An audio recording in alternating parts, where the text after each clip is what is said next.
Qui dit commencement dit Dieu. Qui dit commencement dit Dieu. Qui dit commencement dit Jésus. Jésus. Jésus.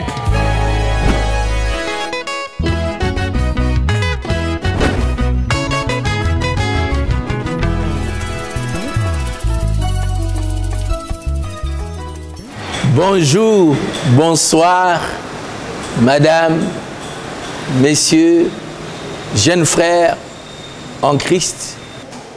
Et je vous souhaite une bonne écoute de la parole de Dieu.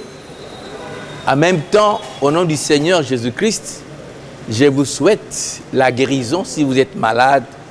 Je vous souhaite la réponse, bonne réponse à votre préoccupation.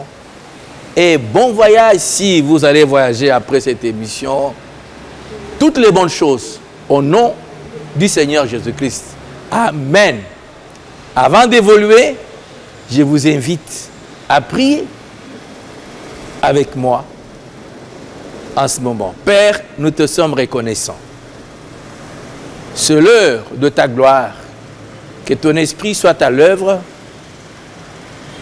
pour guider le Fils de l'homme, le serviteur que tu utilises, et pour ouvrir le cœur, mon Dieu, et la pensée de chaque frère et sœur qui suit maintenant. Au nom de Jésus-Christ. Amen. Merci du fait que vous me recevez dans vos salons. Vous avez accepté de faire partie de ces moments de joie, de consolation du Seigneur, l'heure de la gloire. Et je vous invite à ouvrir votre Bible, si vous l'avez, avec moi, dans Jacques, chapitre 3e, versets 13 à 17. Jacques 3, versets 13 à 17. La parole de Dieu en ce jour et le thème que nous ouvrons aujourd'hui et que nous allons écouter progressivement pendant tout ce mois, c'est sur la sagesse dans la pensée de Dieu. C'est la sagesse selon Dieu. La parole déclare ceci.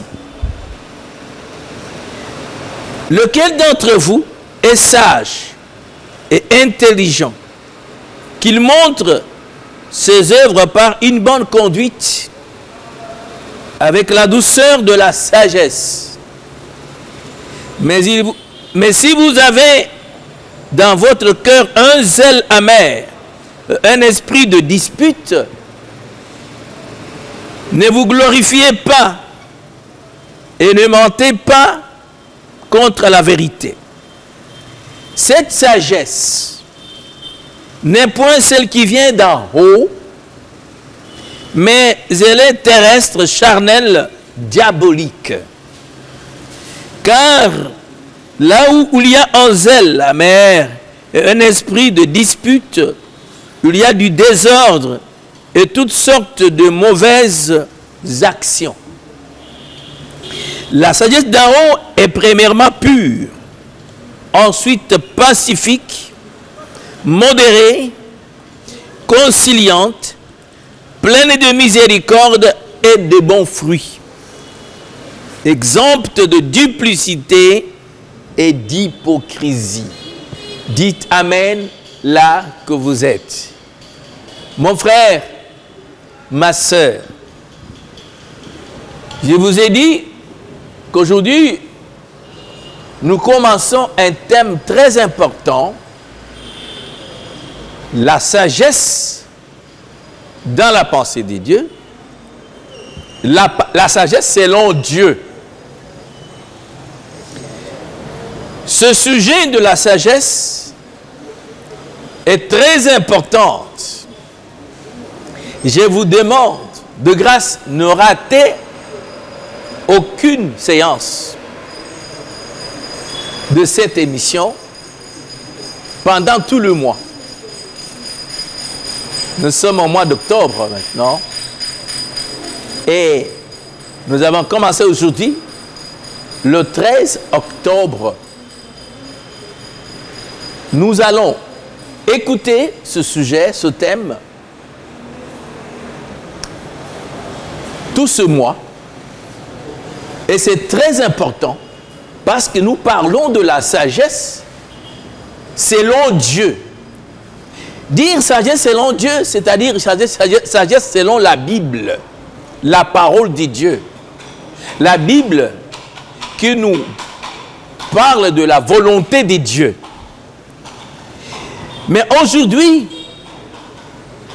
sans aller par des définitions livresques, parce que nous parlons de la pensée de Dieu, la Bible définit la sagesse comme étant le commencement, la crainte de Dieu comme étant le commencement de la sagesse. La crainte de Dieu, c'est le commencement de la sagesse. Quand la Bible parle de la crainte de Dieu, il faut écarter la compréhension de la crainte de Dieu comme étant la peur de Dieu. La crainte ici fait allusion à l'attitude de respect à l'égard de Dieu, de reconnaissance à l'égard de Dieu comme étant la source de la vie, du souffle que nous avons, de tout ce que nous avons et qui est utile à notre vie sur la terre, la vie de tous les jours, la vie dans son sens, acceptée par la Bible, dit amen à la parole de Dieu. Aujourd'hui, je voulais vous dire que d'emblée, vous devez comprendre que la Bible, la parole de Dieu, déclare que la crainte de l'Éternel, c'est le commencement de la sagesse. La sagesse ici est mise en contraste un peu avec l'intelligence. Vous devez comprendre que la sagesse est différente de l'intelligence. Mais on ne peut pas parler de la sagesse sans parler de l'intelligence. C'est pourquoi dans la Bible, le livre qui parle beaucoup de la sagesse, c'est le livre des Proverbes. Et aussi le livre d'Ecclésiaste. Pourquoi? Parce que dans la Bible, nous avons vu un monsieur, roi de surcroît, à qui Dieu a donné beaucoup de sagesse et d'intelligence. Et de surcroît, il lui a donné des richesses. Il lui a donné la gloire. Ce roi s'appelle Salomon. Alors, Salomon étant de la part de Dieu, c'est lui qui a reçu la sagesse et l'intelligence de la part de Dieu. Dieu l'a utilisé pour nous parler, nous écrire sur ce que c'est que la sagesse, ce que c'est que la sagesse et l'intelligence. Mais l'accent est aujourd'hui mis sur la sagesse. Dans les jours qui viennent, nous allons nous étendre sur ce sujet de la sagesse, mais je vous annonce, comme ce texte le stipule ici, la sagesse face à l'intelligence. Nous parlerons de la sagesse face à l'intelligence. En d'autres termes, en quoi consisterait la différence entre la sagesse et l'intelligence? Et surtout, selon Dieu et la pensée de Dieu. Alors, nous allons voir qu'il y a la sagesse d'après la Bible.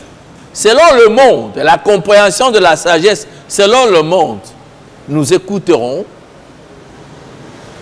l'enseignement sur la sagesse selon le monde. Et la sagesse, selon Dieu. En quoi consiste la sagesse? C'est ce à quoi nous allons nous atteler pendant ce mois. La sagesse, selon la pensée de Dieu, selon la Bible. La sagesse, selon la Bible, est différente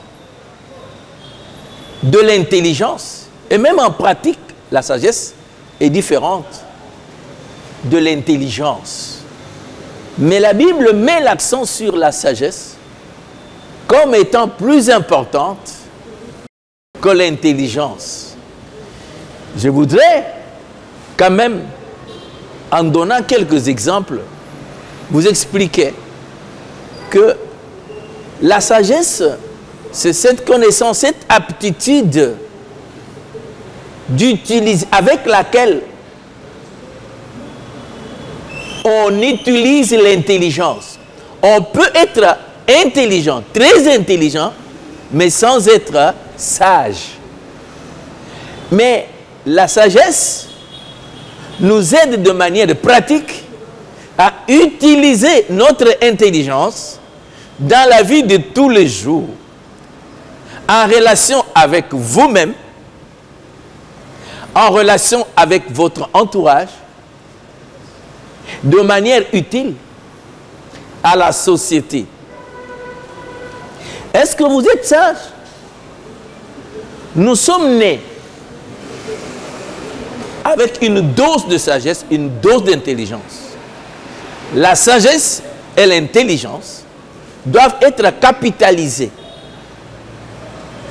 On doit s'exercer à la sagesse et à l'intelligence. Il y a des personnes dans ce monde qui sont très, très intelligentes, mais qui sont dépourvues de la sagesse, ou qui sont moins sages, car il y a quand même une dose naturelle de sagesse que Dieu nous a donnée depuis la naissance, quand nous venons au monde. Mon frère, ma soeur, je ne voudrais pas trop m'étendre sur ce sujet aujourd'hui, sauf vous inviter à être présent dans toutes les sessions pendant lesquelles nous allons expliquer ce thème de la sagesse et de l'intelligence. Mais aujourd'hui, je vous invite à prier. Je vais prier avec vous. Priez pour que le Seigneur nous donne la force, vous donne aussi la force, et le Seigneur vous écarte, nous épargne des distractions que le diable parfois suscite pour nous éloigner de ce que Dieu veut que nous comprenions, que nous fassions pour réussir dans la vie. Le sujet de la sagesse est très important, surtout parce que pour réussir dans la vie, d'après la parole de Dieu, il faut avoir la sagesse de Dieu, être sage selon Dieu. Sinon, l'intelligence seule ne suffit pas. Il y a des personnes, comme je viens de vous le dire, très intelligentes, mais qui ne sont pas sages. Par manque de sagesse, ils endommagent leur vie. Ils peuvent endommager leur vie en ne rien de temps. Je vais donner un exemple très pratique.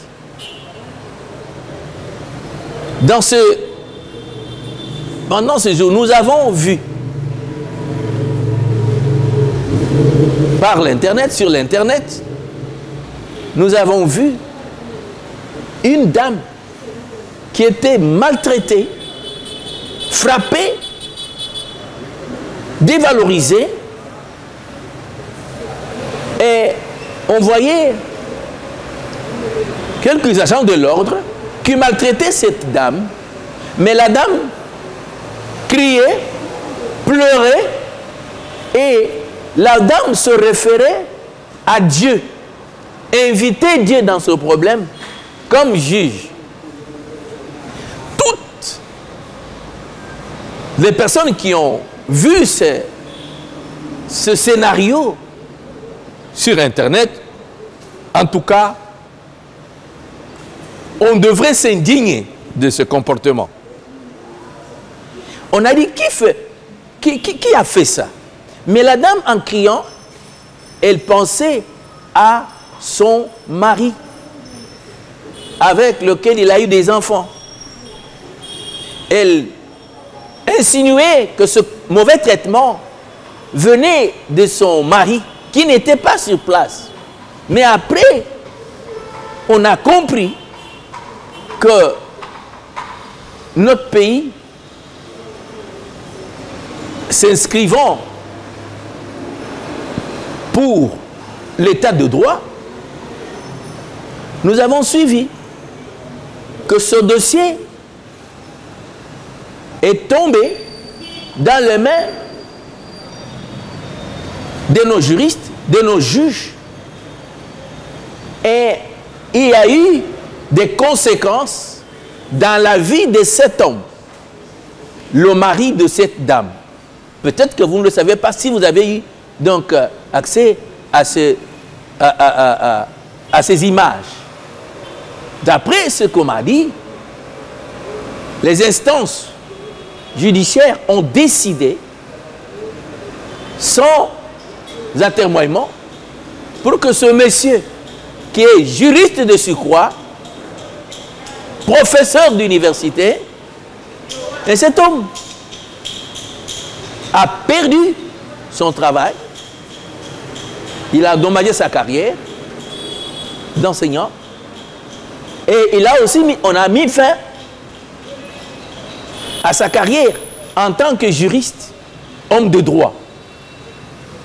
Parce que c'est un cas de flagrance, dit-on. Cet homme, en tant que professeur, il est intelligent. Il a des diplômes. Il est instruit. C'est un intellectuel. Cet homme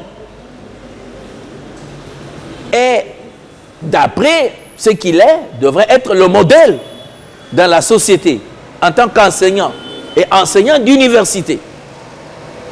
Et cet homme, en matière de droit, il est censé connaître le droit parce que c'est son domaine de prédilection, de formation.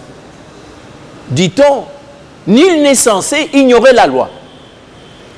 Mais le comportement affiché de cet homme qui semble être intelligent, très intelligent, il a gravi les échelons de la formation jusqu'au sommet et de la carrière aussi. Mais cet homme a perdu son travail. Cet homme est arrêté, incarcéré sur un temps énorme. Ce qui lui a manqué, c'est la sagesse. C'est pourquoi, mon frère, ma soeur, ce thème est très important. Je ne sais pas ce que vous comprenez par sagesse. Je ne sais pas ce que vous comprenez par intelligence. Mais Dieu vous donne l'occasion d'écouter la parole de Dieu, l'enseignement sur la sagesse pendant ce mois. C'est pourquoi je vous dis, soyez préparés à ne pas rater une session. Aujourd'hui, c'était seulement vous inviter à vous aligner sur ce thème, être disposé à écouter la volonté de Dieu, la parole de Dieu sur ce thème de la sagesse. Je voudrais que nous puissions prier. Parce que sans sagesse, la vie peut s'écrouler comme un château de cartes.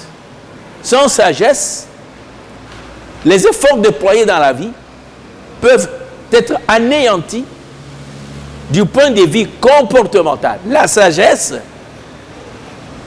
vous invite à aligner l'intelligence dans la vie pratique par un comportement conséquent. Je réponds ça.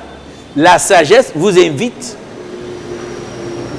à aligner votre intelligence, votre vie, de manière pratique,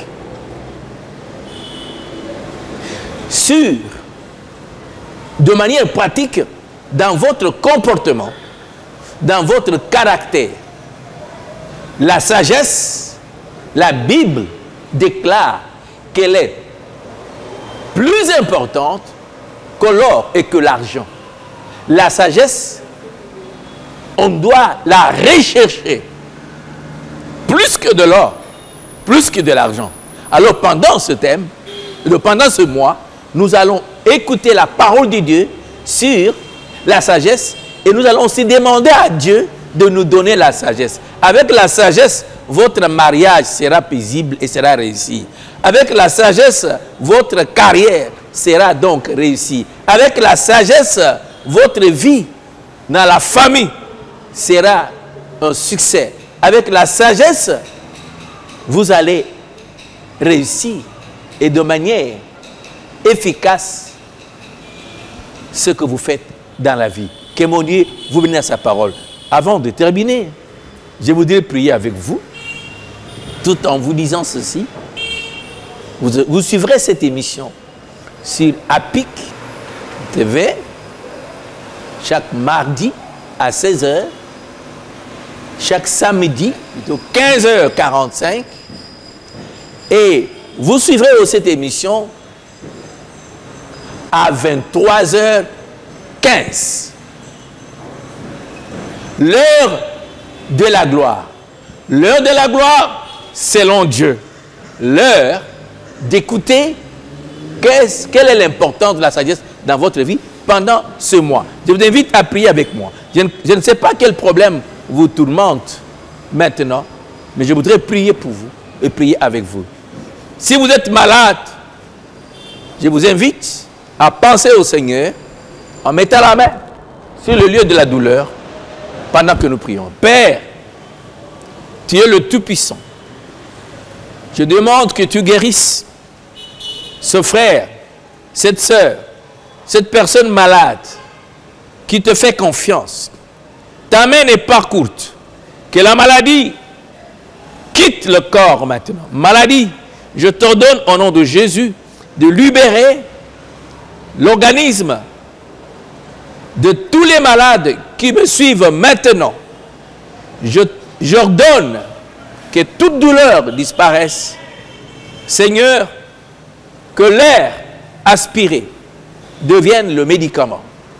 Que ta main touche les malades. Au nom de Jésus-Christ. Seigneur, je pense à cette personne qui a la préoccupation liée à sa famille, à son mariage, à son travail, à ses projets de la vie. Donne-lui la réponse. Étonne, mon Dieu, par tes miracles dans la vie de toutes ces personnes qui ont écouté ta parole prêchée et cette prière faite. Quel que soit le temps que la personne aura accès à cet enseignement, à cette prédication, à cette prière, que les miracles, mon Dieu, s'accomplissent au nom de Jésus-Christ. Amen. Qui dit commencement dit Dieu. Qui dit commencement dit Dieu. Qui dit commencement dit Jésus. Jésus. Jésus.